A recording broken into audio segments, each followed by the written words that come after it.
I want my grandson at some point in his life to point to my life and say, Papa did it right. I want to do it like he did it because he did it the right way. He built margin. He didn't sacrifice his family. He didn't sacrifice his marriage. He didn't sacrifice time with me as his grandson. He built in intentional times for those things. And yes, his business was important and his business is what helped provide for the family financially. But ultimately, do I want to sacrifice my legacy to my grandson on the altar of being busy? I don't think that's where I want to live.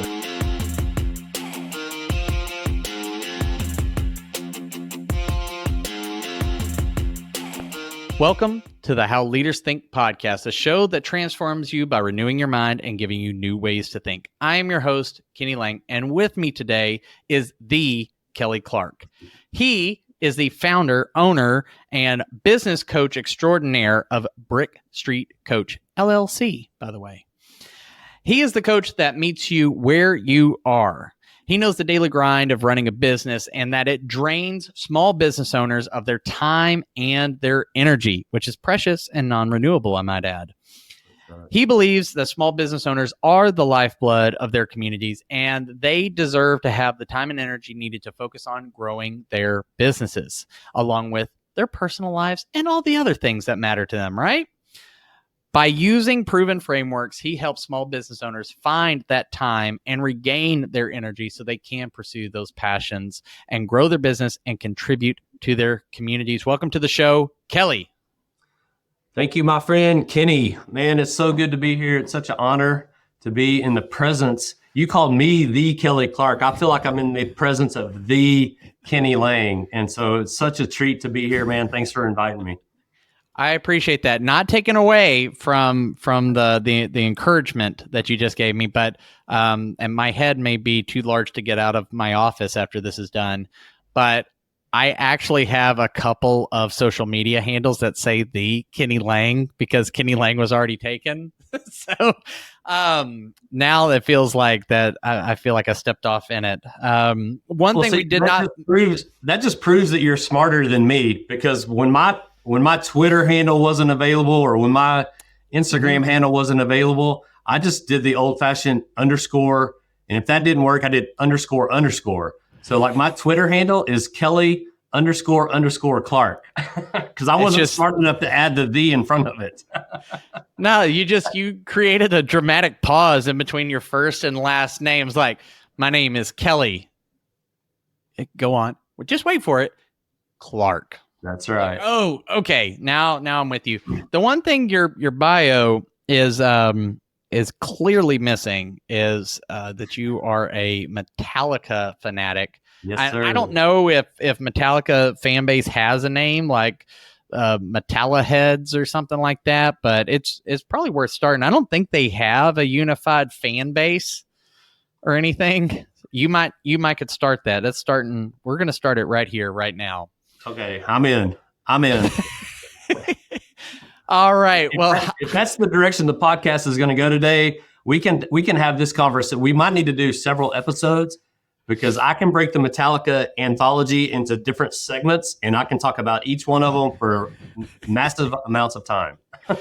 This is going to be a very special bonus series of the How Leaders Think podcast. How leaders think about Metallica. We're going to have special guests coming on. Kelly and I will be co-hosting. I hope you enjoy it. Well, Kelly, as we kick off every episode, beyond some banter, tell us what is on your mind. What is on my mind, man? Wow, that's such an open-ended question, huh?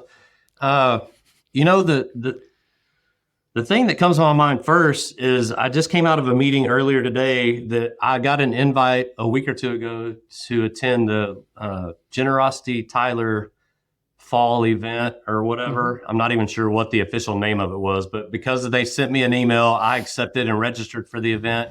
And I went out there and the whole morning was about basically applying the biblical framework or the biblical worldview to the world of nonprofits and what that would look like and how that would flesh out and how you treat your donors as a biblical brother and not just a transaction and those kind of things. Yeah. And so it was very interesting. And I left that meeting, like I said, I wasn't sure why I was there, but it feels like, Kenny, that God is starting to do something in my life where I'm going to be more and more involved with in the nonprofit world. I don't know what that looks like, but when you say what's on my mind today at this moment, that was the first thing that came to my mind. But I think that generates from a heart within me that God has always given me, and it's probably why I'm a business coach today, is that I feel like part of my passion, part of my personality trait, part of my makeup, however you want to define that, spiritual gift, however you want to define it, part of my character is I just want to help people. And I want to find ways to do that. And if I can get paid for it, even better. Right. Yeah. I mean, in that a little bit of the Holy Grail is do something you love, you're good at, and can be compensated fairly for. Well, and that's really intriguing. And obviously you and I have conversations outside of this live recorded one for quality assurance purposes. No, I'm just kidding. But you and I have talked about just our work in ministry and having that shared passion to help people and even helping people in the nonprofit space really get a hold of these business systems, right? Because they're out there to make an impact. Right. And a lot of times, though, they have the best of intentions, but maybe don't have the systems to scale that out. And some of those things. So that's really exciting and probably going to lead to several more conversations, including our one coming up here in a couple of days. But tell me, as you're processing through what you feel like God's doing and where he's guiding you right now, what do you see in the marketplace as the prevailing wisdom or just the current thinking about how nonprofits are treating the different stakeholders that they have? Because it is a unique place to be in when you're in that world, right? Because it's not just we have some customers, we provide value, and in exchange we get some cash, right? There's a lot more to it. What do you see, or maybe even what did you hear at this meeting is the common wisdom? Man, to be honest, I'm so new to this world and this line of thinking that I don't know that I know what the prevailing wisdom or common thinking is. But I will tell you that I liked what I heard this morning. One of the things that really stood out to me was one of the speakers talked about how, generally speaking, most nonprofits will, when they're approaching a potential donor or potential sponsor or supporter or whatever, they will always start with the what they do, and then they go to how they do it, and then they share why. And then she flipped that on its end, and she started with, this is why we do it, this is how we do it, and the what was last. And as I think about what I do with my customers or with my clients, I really thought that fit really well within the story framework that I talk a lot about, just wrapping your mission around a story. And she used the example, I think, of Habitat for Humanity, and the what is we build houses. The how is we do it with excellence and modern conveniences or something like that. And then the why was because low income housing is hard to find for some people, or I can't remember what the why was. That's how unimpactful it was, right? But when she flipped that on its end and started with the why, it was like, everybody deserves to have a comfortable place to live. Well, that's a story right there that you can get engaged in. And so and it made me think of the Simon Sinek book, Start With Why. I think was it Simon Sinek that wrote that? Yes. Okay. Yeah. I couldn't remember if it was him or Malcolm Gladwell, but I'm a fan of both. But if you guess either, you're likely to stick the landing on most good books. Right, exactly. And so I'm going to go back and reread that book, Start With Why, because I think starting with why is what we do in just about all of the frameworks that that's not really where we start, but it's kind of how we position the telling the story. We typically start with the problem. What is the problem that you're addressing? And then why or how are you going to address that problem? But the why gets to the kind of the emotional aspect, the aspirational aspect of that. And so when she did that, I was like, yes, now you're telling a story. Your supporters are going to be much more engaged. And then when you get down to the what, you don't have to ask for money. It's more about how would you like to be involved, or how would you like to help? And then you're not asking for money. You're just asking them how they want to engage in your story.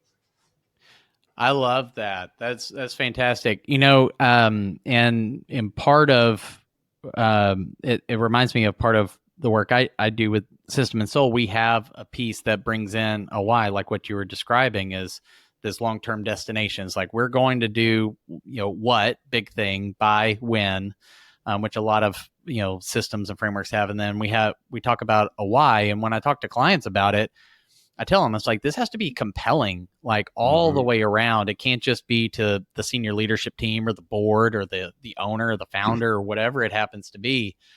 I do think, and I'd be curious of your thoughts, is I think what and how are far easier to come by. And because they're tangible, like we can see them, we can touch them, smell them maybe, but we see that as the work, and that why sometimes can be very personal to that person, very unique. But I do think that there's a shared why. I mean, one of the things in a lot of my presentations, I think I had shared with you previously, was we need to cast a vision where everybody finds their role in the story. And what I hear you saying from this presentation was, if you can flip some things, like maybe you even discover it, what, how, and why, but when you talk about it, go the opposite way, and it allows that potential donor or volunteer or board member even to find their place in the story. Is that accurate, or is that fair to say, or do you think that there's a different approach here for that? I agree with that. I mean, because ultimately, whether we're coaching a client, or you're raising funds for a nonprofit, or you're teaching a Sunday school class, or preaching at church, or whatever, whoever you're speaking to, you want to invite them into the story that you're telling. Otherwise, they're not going to pay attention. They're not going to be interested. And that's how you and I are sitting here telling each other stories right now, because that's what communication is built on, right? We've been doing this for millennia. However you say that word, millenniums, thousands of years is an easier way. So we've been doing it for thousands of years, We've been telling stories for thousands and thousands of years. That's how people communicate. And so when you learn to wrap your business around a story, it's easier to communicate, and it's so much easier to invite people into that with you. Whether you're asking for money, if I'm trying to sell something and it's transactional in nature, let me back. So the only reason you've ever bought anything in your life, except the candy bar at the checkout register on your way through at the grocery store, which was an impulse buy, but just about everything else that you bought in your life was because it solved a problem, and the problem was probably positioned around a story. This jacket will keep you warm and keep you looking classy when you're, whatever. Other than this jacket is made of cotton and fiber and polyester and needs to be washed at 300 degrees once a week. Nobody cares about that. But if you can wrap a story around it and then present that to your customers or your audience, then they're going to engage with you. Just like you mentioned in the opening, my mission statement, if you will. The why is kind of the middle. The middle part of my mission statement says, because I believe that small business owners are the lifeblood of their community. That's why I do what I do, because I have a heart for small businesses. The what is teaching frameworks that are proven and that work and that use the element of story. And the how is, I'm not even sure how I do things most of the time. So I maybe need to work on that piece. You just show up and let the Lord work through you. That's really intriguing. And of course, there's so many different podcasts that you and I could go through, all the Simon Sinek and Malcolm Gladwell interviews, but a bunch of other people who talk about story as the vehicle that in which we convey meaning about things, about ourselves, about our lives, about whatever it is that we're doing. We communicate that way naturally. So why is it when we start forming a nonprofit, an LLC, a startup, a whatever it is, and we start as leaders to build something with the intent to help people, to serve people, to solve a problem, why aren't we wrapping that in story? Why aren't we talking about that? I mean, to go back to the example of your jacket, which is a fine jacket. That was a great example. No, I loved it. It's perfect. It was clear, and better to be clear than clever, right? So, right.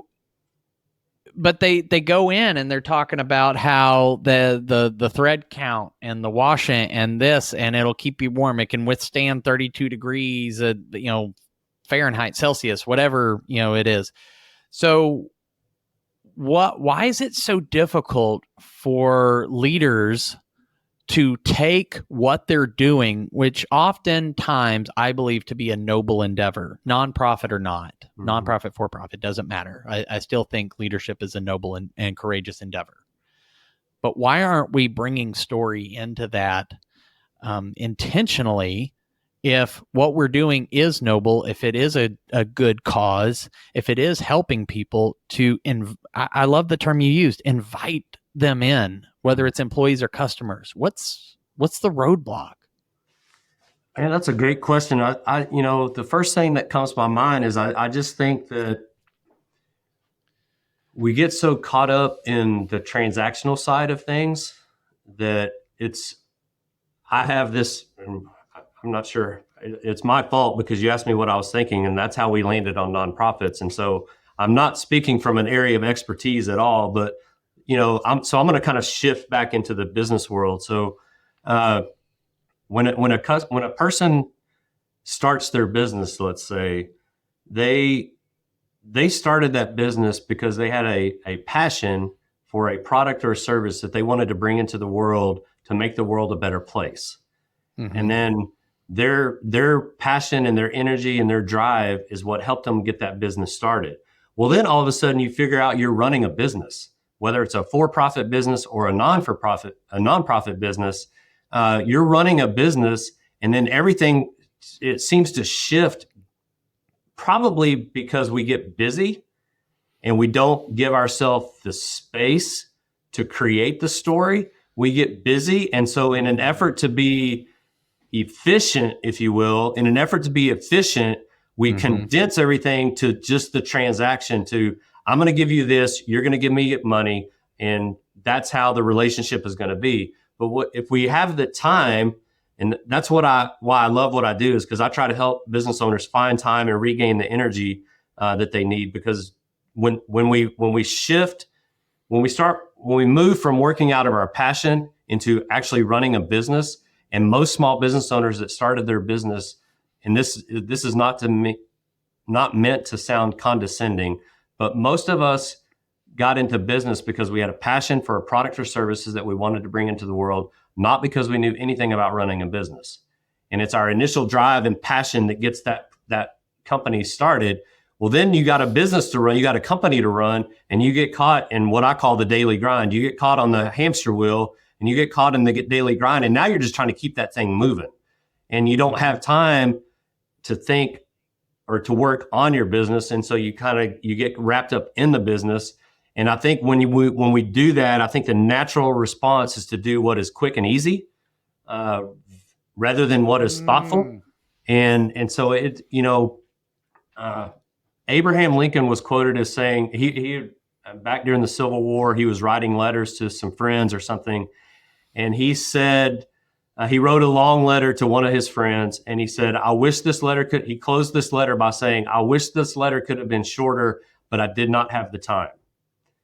Yeah. If I had more time, I would have written a shorter letter. Right. And so, that's so true, because it takes time to, something you said a minute ago, it takes time to be clear and concise. It doesn't take a lot of energy to be cute and clever. We can rattle off cute and clever pretty easy, but to take the time to be clear and concise, I don't think as business owners and as leaders, this was a long-winded way to answer your question, but to get to the answer, I think what I'm landing on now is business owners and leaders don't build in enough margin in their daily schedule to give themselves time to work on condensing that message so that it's clear and concise so that they can invite their customers or their audience into the story. Wow. All right, everybody just rewind the last like 3 or 4 minutes and keep it on a loop, because that there are so many good things in there. So when we think about that busy business owner or founder or nonprofit executive director, whoever it may be, right? I think you said it well, is they didn't get into business to be an owner. I mean, they probably wanted the freedom that comes from it, right? But they had a passion about something, but sort of the administrative things take over. All the things to keep the machine running so you can keep doing the thing you like, which increasingly feels like less and less of your job, unfortunately. That's one of those two-edged swords there. So what happens to that leader? Because I mean, it's in your bio. I'm pointing over here because I have it up on the screen. Make sure I get it right. But you talk about energy and about time, and I made a little quip about those are like our only two non-renewable resources, right? We can sell more things and get more money. We can build other businesses. We can make more other things, but we can't make more time or energy. So what's happening in between that? I got busy, which should be a sign of success, right? Right, and to some extent you wear it as a badge of success. All right. But it's sort of that law of diminishing return. At some point, it becomes harmful and damaging, right? Yes, absolutely. What's happening in between that as it's squeezed out, and now we have this gap between what we wanted, like out here, this destination, and where we end up, which is at the peak of Mount busyness. How do we come down off that mountain so that we can, as you said, like regain energy so they can pursue their passion, grow their business, contribute to their communities? Because I know a ton of small business owners are civically minded. They care about the communities, whether it's their faith community in their church, local community groups, other nonprofits maybe that hit close to home. Like my wife and I are passionate about the foster and adoptive space. Right. That's important to us, and we want time and money to invest in there. And that's why we're jumping out doing this coaching business. How do people start to cross that gap? Wow. Well, so I think the first part of your question is what happens when our time and energy start to wane and we find ourselves trapped in the business. And I allude to it in the bio that you read, is that that passion that we had when we started, that's what we lose. Is we lose that first, or maybe not first. We start to lose energy probably first, because as time expands into running the business, I think our energy starts to dwindle because we're so we have tunnel vision on what we're working on, what's right in front of us, and so we start to lose energy for things outside of that. And then that starts to rob us of our passion. I don't know that we lose our passion, but it starts to rob us of the passion, because we do have this vision of what the world is supposed to be like, or what our life is supposed to be like if we started our own company and if we were doing this thing and we were managing our own schedule and all of that, right? We have this vision. Because we know better. Right. We have that vision of what that life is supposed to be like. But you hit the nail on the head, man. I think when people do not build margin into their life, there's a diminishing return on the amount of time that you put into what you're trying to accomplish. And every book that I've read on leadership, on rest, on how many hours you're supposed to work in a week, all of those kind of things, most people that have put any kind of effort into studying this will tell you that after someone works anywhere between 30 and 50 hours a week, the amount of return you get on any work after that, or the effort that you put in after that, really goes downhill fast. And then, when we continue to work and we rob ourselves of adequate rest, of adequate exercise, of time with our family, the other things that are important, church, all of those other things that are important in our lives, we just get exhausted. And I think when someone is living out of exhaustion, they're not pursuing the passion that God had given them to start that business in the first place. And so I am not perfect at this, and I'm still learning, and I'm sure you can relate to this. As a business owner, I tend to think about my business all the time. And so it's hard for me to rest. But Preach. I think when we rest, when we build margin into our lives, that can be viewed and should be seen as an act of faith.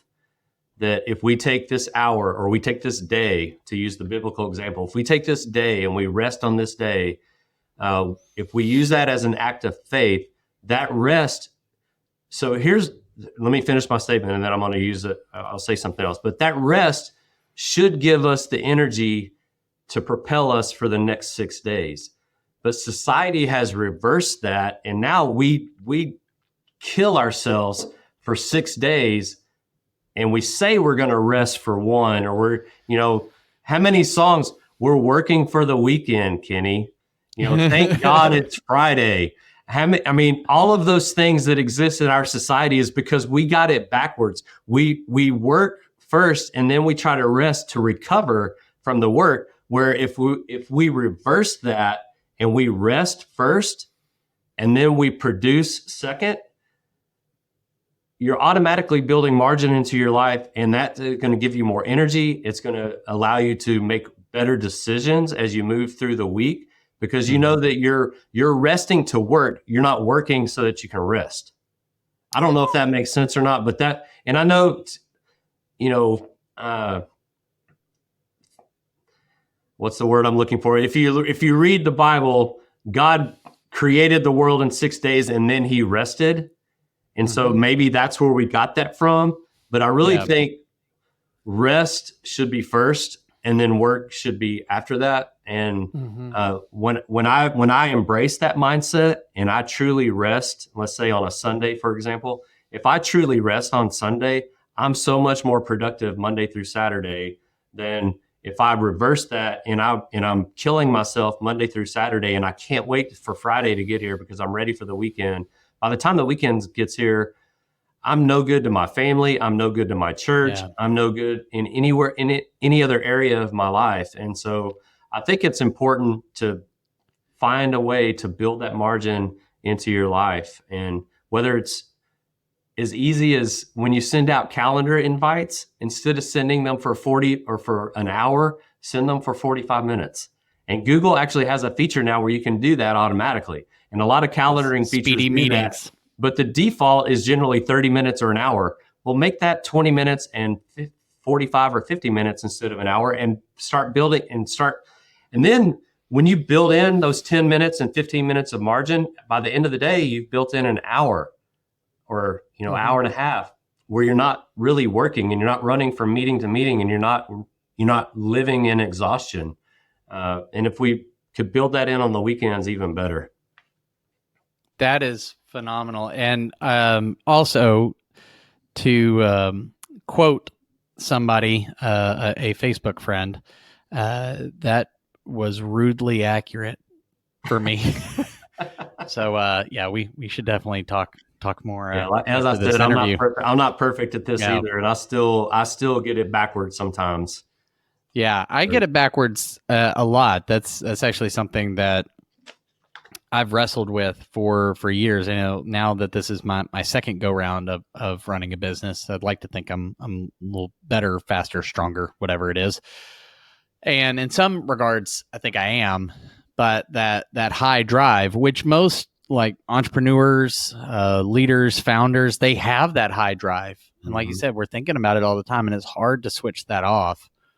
One thing that has helped me and slowed me down that may be helpful to others is I started thinking about like professional athletes. Not that I'm a professional athlete, but I think about how seriously they take their schedule of most of the time they have anywhere from 90 minutes or an hour all the way up to, a football game can take three hours or more, something like that. But they have this small window of this peak performance during the week. They have practice where they're exerting a lot of energy, they actually have structured days, times, sections of days for there's rest and then recovery, which are two different things. Mm-hmm. And they build those in so that they can hit that peak performance again and again and again and again for over a long duration of time. And so one thing that did help break me out of that was starting to think, okay, well, where are my peak performance moments? Where am I building in intentional rest and recovery? If I start treating my mind, because to be honest, I do think if you jump out and you start a business, it really is no different than attempting to be a pro athlete, except with your brain. Right.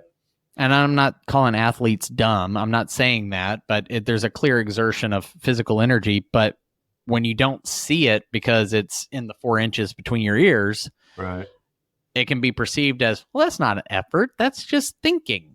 It's like, are you kidding me right now? Like, I have cried at my desk because I couldn't figure out how to price something in a way that would feed my family. Like, that's hard work, right? But but it looks like I'm staring at a whiteboard or a wall or something like that, or I'm listening to an audiobook, right? So I really appreciate you sharing those things. And I hope whoever you are listening to this, turn left. No, I'm just kidding. That you, I want to get an email about that. It's like the guy on the podcast said, turn left. That's how your car ended up in a creek. But that you are hearing something that can reframe that drive and that hustle that you feel compelled to maintain, or maybe have even been encouraged. I mean, Lord knows there's enough motivational clips. Kelly, I'm sure you get targeted on some social media stuff. I think every fourth video on mine is David Goggins asking me who's going to carry the boats. Right. Don't get me wrong, I love me some Goggins, but it can start to wear you out and tire your soul. And which ultimately, I mean, Kelly, the end result from the clients you work with and just people you've talked to, and maybe even the reasons why you got into this business, if these leaders don't do this, if they don't take this time to make margin, what's the end result going to be? Where are they headed? It may not be today, tomorrow, or the next day, but paint a bit of a picture of where do they end up if they don't bake in that rest? Yeah, so I think that's a great question, and I think that it's a multifaceted answer, because I think that it's going to hit in a couple different buckets. I think personally, you're risking burnout was the obvious answer, but then underneath that is you're risking depression, anxiety, potential disease or sickness or illness, because you're just wearing your body out. You're going to age faster. I mean, all of those things, are impacted by how you live your life. And if you're living your life with no margin, then your body physically is going to suffer. The other thing that I think is at risk is if we buy into, what society wants to tell, you mentioned it earlier, we kind of wear this badge of honor. When you're talking to somebody, how quickly do you hear how busy they are? It's usually within the opening minutes of the conversation. Man, how's things been going? How's like, man, I'm so busy. It's this badge of honor. Well, yeah, but what's not being said when somebody says that is the sacrifices that are being made, either intentionally or unintentionally. And some of those sacrifices include, we talked about it a minute ago, the small business owner desires to have an impact in their community. But when they don't build margin into their life, they're limiting their impact and their potential impact in the community. A lot of times they're sacrificing their families, they're sacrificing their marriage, they're sacrificing the legacy that they say they want to leave to their family, their kids and their grandkids. One of my motivating factors now that I'm a grandfather is when I reach the climactic scene of my life and the credits start to roll and Kelly is has gone off into the sunset and I'm living with Jesus. I want my grandson at some point in his life to point to my life and say, Papa did it right. I want to do it like he did it because he did it the right way. He built margin. He didn't sacrifice his family. He didn't sacrifice his marriage. He didn't sacrifice time with me as his grandson. He built in intentional times for those things. And yes, his business was important and his business is what helped provide for the family financially. But ultimately, do I want to sacrifice my legacy to my grandson on the altar of being busy? I don't think that's where I want to live. And so I think there's physical, personal risk. I think there's personal risk that you're sacrificing when you live from a place of exhaustion and a place of being too busy, all the things that I just mentioned. And then I also think your company is not going to be the company you hoped and dreamed it would be when you don't build intentional margin into your life, because your company is not going to have. Remember when you started your company and you had this passion for this product or service that you thought was going to come into the world and make the world a better place? Well, if you can't do that because you haven't built margin and rest and recovery, as you said, into your life, if you haven't intentionally made space for that in your life, your business will not have the desired impact that you wanted it to have when you started it. And so those are the things to me that are at risk by living your life that way. Wow. I don't know that I would have anything to add. I think that is a powerful picture for anybody's considering that. And I appreciate you sharing that and even sharing personally, how you're framing that up for yourself. So as someone's listening and maybe they're saying, yeah, that's me. I went off the hamster wheel, as you called it. But it can feel like, well, I don't know another way. I don't know how. I've only ever known going, when people ask me, it's like, how are you doing? Instead of just saying busy, I go, well, I'm going mock Jesus with my hair on fire. It gets a little chuckle, but probably does point to some stuff. I need to go see a therapist, but if somebody wants to get off and they're not sure where and how to start, and maybe they don't feel like they can start with a whole day, right? A Sabbath rest sort of thing. Where would you tell them to take a baby step that they could take in the next 24 hours after listening, that would allow them to get started on that path?